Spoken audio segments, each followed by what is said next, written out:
Lately, Tesla's been cutting prices like no tomorrow, cutting up to 25% on a certain vehicle. I mean, that is crazy.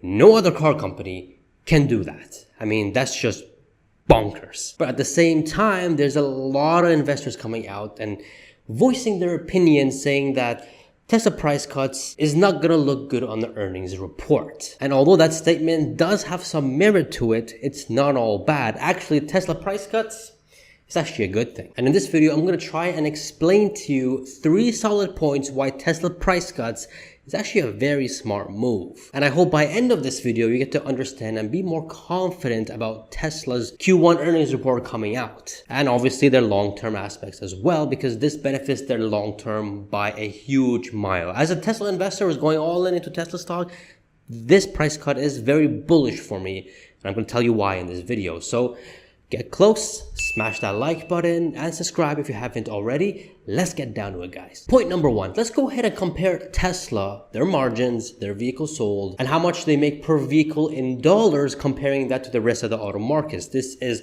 very important, and check out this chart here. How did I get this data? Shout out to AutoLink Network. This guy, he made a report card for all vehicles in 2022, and it's a phenomenal work of art, and it'll open your eyes. If you're a Tesla investor, it'll open your eyes. If you're a Toyota guy, investor, if you're investing in the automotive industry and you want to see why Tesla's doing good and the rest is doing bad, this video is going to open your eyes. Check it out over here. I linked it because it's worth watching. Check it out. But Toyota sold 8.8 million vehicles in 2022. That's about almost 2 million less compared to 2021. They sold 10 million then. That's a big drop, 15 to 20% drop. I mean, that's significant.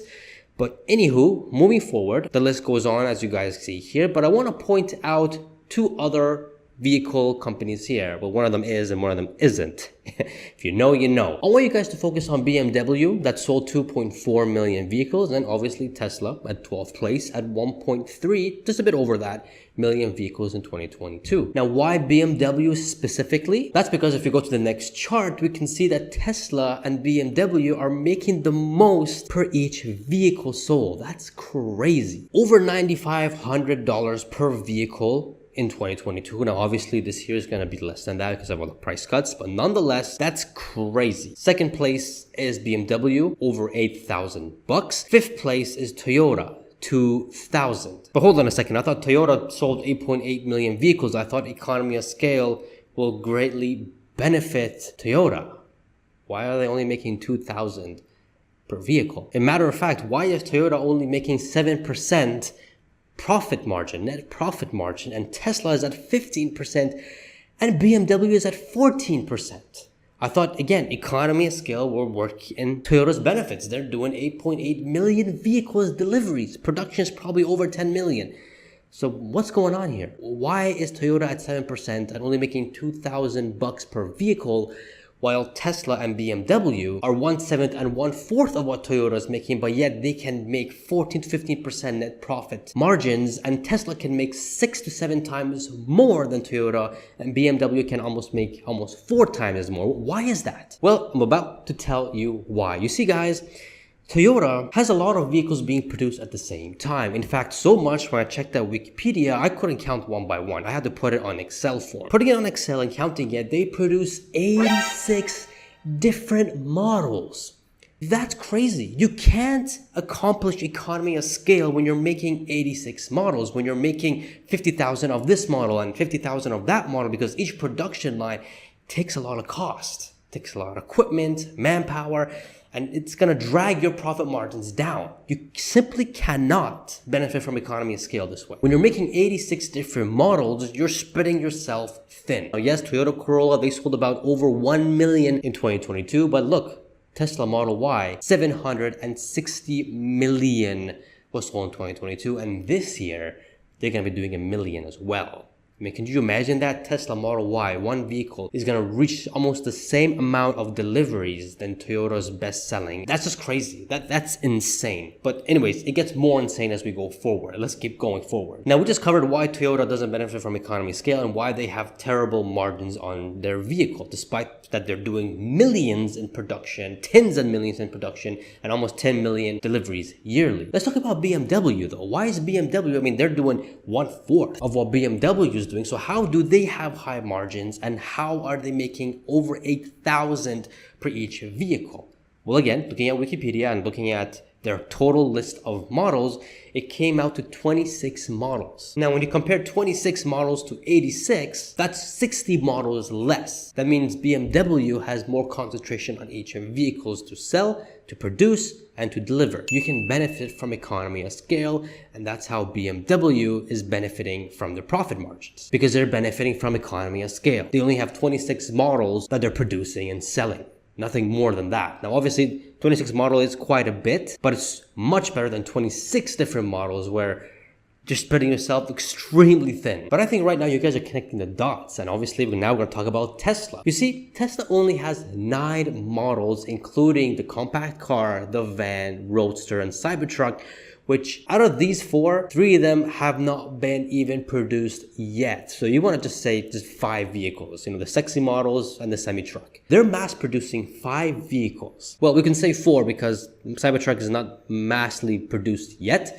Let's just say 4 vehicles. They're mass producing 4 vehicles. And out of these 4, 2 of them are being extremely mass produced. Model Y and Model 3. By focusing on these models alone, Model Y, they're going to produce 1 million this year. 1 million.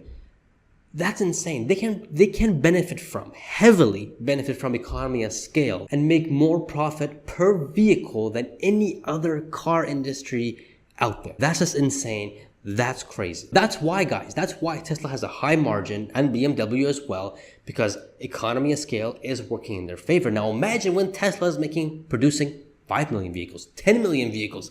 Could you imagine the pricing power, and the margins Tesla will have then? That's just insane. That's just crazy. Because again, it's only a handful of vehicles, not 86 different vehicles. So guys, when Tesla cuts prices, yes, it does lower their margins, but it also increases their volume. Their margins over time will increase because they get to benefit from economy of scale, something that the rest of the automotive industry cannot, because they're busy building 5 million different models. So that's point number 1, why Tesla price cuts is a good thing. Let's move on to point number 2. You see, guys, when Tesla cuts prices, don't think it's a defensive move. It's absolutely not. It's an offensive move. Why is it an offensive move? Because the rest of the automotive industry just cannot reduce prices. Tesla has the pricing power. The rest of them don't. Recently, Ford had to reduce prices on their Mach-E, even though they're not making any profits at all on their Mach-E vehicle. But they had to do it so they can compete with Tesla. Guess what Tesla did then again? They reduced their prices even more. You see where I'm going with this, guys, right? Tesla price cuts shows their pricing power. They can continue to cut prices and still make a lot of money. While Ford is losing money on each vehicle and they're cutting prices, Tesla's making money on their vehicles while cutting prices. Sheesh, that's all I gotta say. But let's move on. Another reason why this is such an offensive move and not a defensive is that Tesla, again, as we just spoke about in point number 1, benefits from economy of scale. Yes, they get to reduce prices. Their margins will go down in the short term, but they get to increase their volume, which they benefit from economy of scale. And not to mention that Tesla are the only ones that don't have dealerships, so the savings gets passed down to you. On top of that, Tesla, when they build cars, they're doing it in a very efficient and effective way. All that gives Tesla the pricing power it needs to adjust when needed while still making money. You see, guys, Tesla cutting down prices puts everybody else in severe pressure because they can't cut prices. Otherwise, they're going to be losing money. Take a look at this chart. Look at the little profits everyone is making and look at Tesla. They would have to slash another 70% from their profits just to level with GM. Sheesh. I think that's enough said. I mean, we talked about Ford already not making money on their Mach-E and they're reducing prices. Enough said. I think I made my point with point number 2. And point number 3, Tesla vehicles becomes more affordable. Yes, I understand we are in a recessionary environment, and the data shows and tells us that during these times, people don't prefer to buy vehicles. It's just not in their interest because they got to put food on the table first. That's priority, and that makes sense. But this is Tesla's plan all along. Tesla wants their vehicles to be affordable so their customers can afford them. And not to mention, guys, Tesla price cuts are going to continue this entire year. So if you're looking to get a Tesla or a new vehicle, I will be more patient. I think we can get Tesla, the Model 3, Model Y, even the SNX at a better deal later on this year. And if you're in the US, then sheesh, you get to benefit from that $7,500 credit.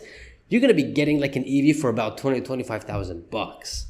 That's insane. In fact, I'm a little bit butthurt because I'm here in Kuwait and I can't get an EV. I mean, it sucks, but one day we're going to get it. But going back to the point, Tesla lowering their prices or doing price cuts makes it more affordable for customers to buy them. And the more Teslas on the road does benefit Tesla later on. If you guys know what I'm talking about, or if you guys have an idea what's coming up next, well, it's the FSD, full self-driving. Tesla is on the verge of solving full self-driving, and once this thing becomes widespread and the more vehicles you have on the road, you have a lot more Tesla customers opting in for the FSD. And we all know that the FSD for Tesla is a software and it's high margins, 50% and plus. Essentially, this is a software as a service. And again, the more Tesla that's on the road, that benefits Tesla because people can opt in, and Tesla will be enjoying either the monthly revenue or the one-time fee of $15,000. And we know that this particular software, this FSD, full self-driving part of Tesla business, is one that's going to take Tesla stock to new heights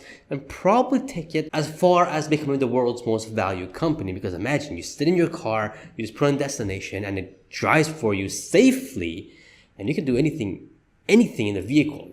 You're pretty much driving a computer, so you can do, if you're in school, you can do your homework. If you are doing a video, you can do YouTube videos. You can do anything and everything you want. You can play games, watch a flipping movie. Like, you know, it's endless. It's absolutely endless. It's a flipping robot. You're buying a robot. That's crazy. All in all, guys, this all benefits Tesla at the end. So really, as a Tesla investor, I would really like to see Tesla to sell as much as possible right now. So when FSD becomes widespread and available, more customers have the option to opt in. That means more profits for Tesla. And that point is going to be a pivotal moment in the entire auto industry. So to recap, guys, the power of economy of scale, the power of pricing power, and the power of having as many Teslas out there as much as possible because you got FSD coming is all strong points why in the future, 5-6 years, Tesla price cuts is a wonderful thing. And not to mention, guys, there's going to be a time where Tesla has to increase prices again because demand will surpass supply. In the next 2-3 years, when we're not in a recession anymore, we can probably see that time coming then. I really hope you guys are more calmed down and understand the situation a whole lot more. This is a bullish move for Tesla. It's not a bearish move. It's a bullish move. Now, we're talking about vehicles and FSD alone here. Let's talk about energy for a second. Check out this video because energy could really take Tesla stock to even more heights, higher heights in their stock price. Check it out. It's pretty good info. You won't be disappointed. Support our channel by becoming a channel member or getting some Go All In merch because I'm going all in the Tesla stock. And subscribe for more, and I shall see you guys in the next video. See ya.